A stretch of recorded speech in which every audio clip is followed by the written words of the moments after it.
একুশের বিধানসভা নির্বাচনের দামামা বেজে গিয়েছে। চারিদিকে প্রচার সভা আর মনোনয়নের জমার পালা চলছে। এই আবহে করিমপুর বিধানসভা কেন্দ্রের বিজেপি প্রার্থী সমরেন্দ্রনাথ ঘোষ নিজের মনোনয়নপত্র জমা দিলেন।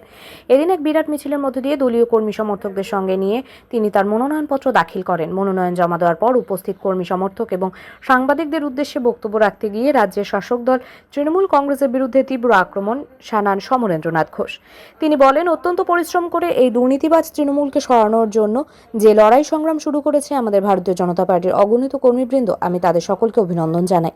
দলীয় কর্মীদের মনোবল বাড়াতে তিনি আরো বলেন, পশ্চিমবঙ্গের বুক থেকে তৃণমূল কংগ্রেস সরকারকে উৎখাত করতে গেলে এই রকম জেদ দরকার, এই রকম উৎসাহ দরকার। লড়াইয়ের ময়দানে সকলকে নামতে হবে, তবেই তৃণমূল কংগ্রেসের এই পতন ঘটবে। তিনি স্পষ্টতই জানিয়ে দেন, আগামী 4 মে পর্যন্ত এই লড়াই চলবে এবং তৃণমূল কংগ্রেসের পতনের পরই এই লড়াই শেষ হবে।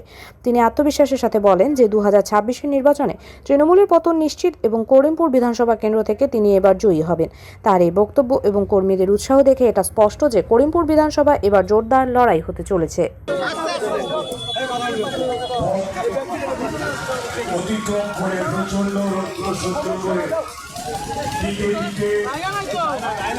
ভারতীয় জনতা পার্টির অগণিত সৈনিকবৃন্দ অক্লান্ত পরিশ্রম করে দুর্নীতিবাজ তৃণমূলকে সরানোর জন্য যে লড়াই সংগ্রাম শুরু করেছে, আজকে তার অনন্য নজির গড়লেন। তার জন্য আমার ভারতীয় জনতা পার্টির সমস্ত কর্মী সৈনিক নেতৃবৃন্দকে আমি অভিনন্দন জানাই। অভিনন্দন জানাই এই কারণে, আজকে পশ্চিমবঙ্গের বুক থেকে তৃণমূল কংগ্রেস সরকারকে উৎখাত করতে গেলে এইরকম জোশ দরকার, এইরকম উৎসাহ দরকার। পায়ে পা মিলিয়ে গলায় গলা মিলিয়ে তাড়ানোর আওয়াজ তোলা দরকার। সেই আওয়াজ উঠল।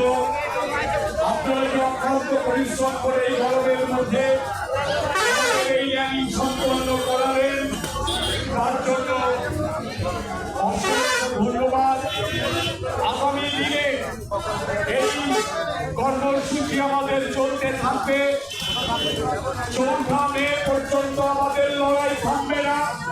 সেই লড়াইয়ের ময়দানে সকল শ্রেণীর কর্মীবৃন্দকে আমি অনুরোধ করব, তারা আমাদের এই লড়াইয়ে একসাথে ময়দানে নামবেন। কারণ তৃণমূল কংগ্রেসের সরকারের পতন ঘটবে 2026-এর নির্বাচনে।